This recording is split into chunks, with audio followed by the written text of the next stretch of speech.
बैठक राजस्थान मंडपम के निर्माण की तैयारियों को लेकर बैठक हुई। आपको बता दें कि बैठक में सीएम भजनलाल शर्मा ने निर्देश दिए मंडपम में राज्य की कला संस्कृति का ध्यान रखा जाए। मंडपम में विश्व स्तरीय सुविधाओं से युक्त बनाया जाएगा। परंपरागत राजस्थानी वास्तुकला का बेहतरीन संयोजन यहां पर किया जाएगा। सभी आवश्यक सुविधाएं विकसित होगी। यूनिट मॉल में make in India one nation one product के तहत स्वदेशी उत्पाद को बढ़ावा मिले, इस दिशा पे भी मंडपम के अंदर काम किया जाएगा। सीएम भजनलाल शर्मा ने बैठक में कहा कि पर्यटन को बढ़ावा देने के लिए सांस्कृतिक और व्यावसायिक आयोजनों के लिए आकर्षण का केंद्र बनेगा ये मंडपम। राजस्थान मंडपम सीएम भजनलाल शर्मा की ये अहम बैठक थी। जैसलमेर के तनोट माता मंदिर के विकास की अहम बैठक, जहां बैठक में सीएम भजनलाल शर्मा ने निर्देश दिए मास्टर प्लान के तहत चरणबद्ध तरीके से काम पूरा करें।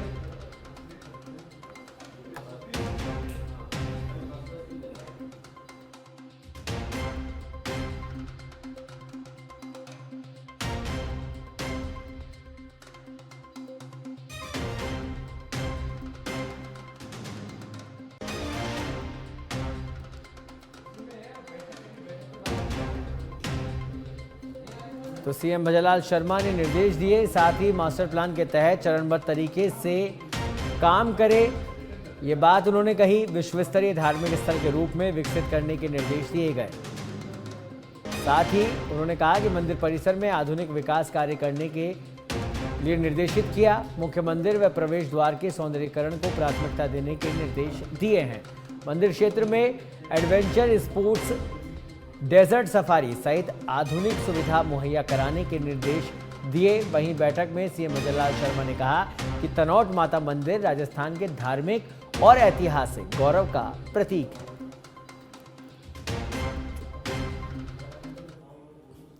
बोरवेल में मासूम के गिरने का मामला, जहां मौके पर रेस्क्यू जारी है। बच्चे की हर हलचल पर नजर रखी जा रही है। अभी तक बच्ची की हालत ठीक है। बाहर निकालने के प्रयास लगातार जारी है। तस्वीरें आप देख सकते हैं इस समय टीवी स्क्रीन पर कि कैमरे से पूरी निगरानी रखी जा रही है।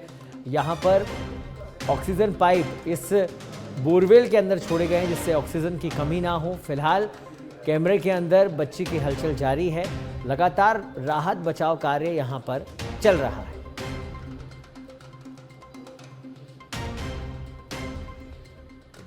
बोरवेल में मासूम के गिरने का ये मामला, जहां अभी फिलहाल रेस्क्यू जारी है। एसडीआरएफ एनडीआरएफ की टीम मौके पर मौजूद है। तमाम स्थानीय प्रशासन मौके पर मौजूद हैं। जल्द से जल्द बच्ची को सलामत लिखा जाए, इसके लिए प्लान तैयार किया जा रहा है, काम किया जा रहा है। फिलहाल आप तस्वीरें देख सकते हैं कि तमाम अधिकारी यहां पर किस तरीके से इस काम को गति मिले और जल्द से जल्द बच्ची सकुशल बाहर निकले, इस पर काम कर रहे हैं। बोरवेल की तस्वीर है, कैमरे के द्वारा ये तस्वीर ली गई है जिसमें बच्ची का मूवमेंट साफ तौर पर देखा जा सकता है।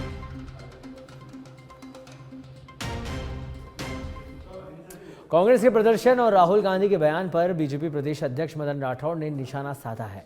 अंबेडकर पर जारी सियासत पर मदन राठौड़ का बयान सामने आया। उन्होंने कहा कि बीजेपी जो लोग मनुस्मृति की बात करते हैं वो शरीयत की बात क्यों नहीं करते हैं। मदन राठौड़ ने कहा कि कांग्रेस हमेशा भ्रमित करने की कोशिश करती है।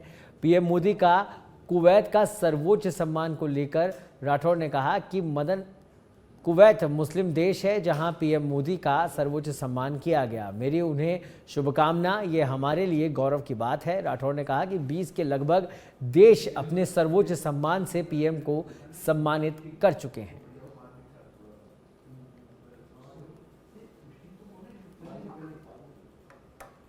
सबने, आप सबने, हम सबने भी और बहुत चिंता की है इसकी।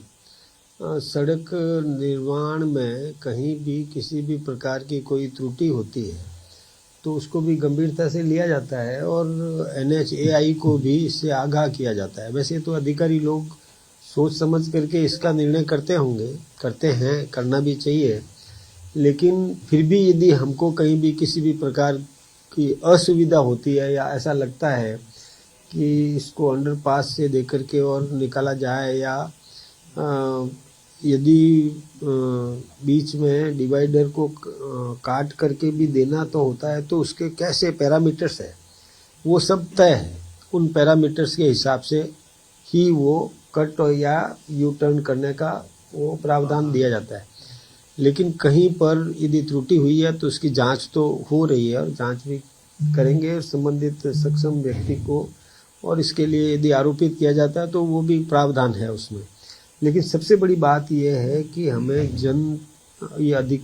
जनता को भी जागरूक करना पड़ेगा कि इतनी भागम भाग को थोड़ा सा कम करना चाहिए, थोड़ा सा संभल के चलने की, क्योंकि जान जोखिम में हुई है। कई लोग निर्दोष इसमें मारे गए जिनका कोई लेना देना नहीं, जो टकराए नहीं। वहाँ पर भी यदि कोई ऊपर से आकर के आग का गोला गिरता है तो वो भी दुर्घटनाग्रस्त होता है, तो वो तो निर्दोष था, वो उसने टकराया भी नहीं वो। तो ये बहुत दुखद है और ये हम ये करेंगे अधिकारियों के साथ भी बैठ कर। राज्यसभा में केंद्रीय गृह मंत्री के भाषण पर राजस्थान के पूर्व मुख्यमंत्री अशोक गहलोत ने निशाना साधा। पूर्व मुख्यमंत्री अशोक गहलोत ने कहा कि जिस प्रकार की टिप्पणी केंद्रीय गृह मंत्री अमित शाह ने की है, स्वाभाविक है कि ये बात संसद के अंदर और बाहर उठनी ही थी। देश में जो आक्रोश है उसे सरकार को समझना चाहिए। कांग्रेस ने मांग की है कि उन्हें इस्तीफा देना चाहिए। विपक्ष की हर पार्टी इसकी मांग कर रही है। ये तो पुरानी बातें, इनको इतिहास पता नहीं है। अम्बेडकर साहब को